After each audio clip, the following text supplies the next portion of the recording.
দেখো আলির বেটা মা তো তার কীর্তি দেখো।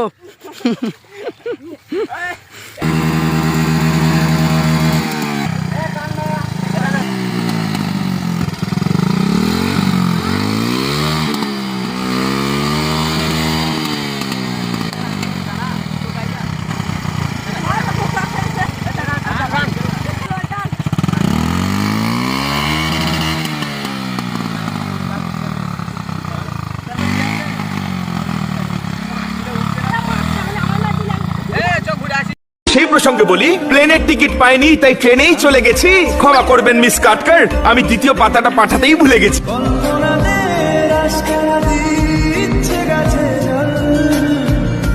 সেই প্রসঙ্গে বলি, প্লেনের টিকিট পাইনি তাই ট্রেনেই চলে গেছি। ক্ষমা করবেন মিস কাটকার, আমি দ্বিতীয় পাতাটা পাঠাতেই ভুলে গেছি।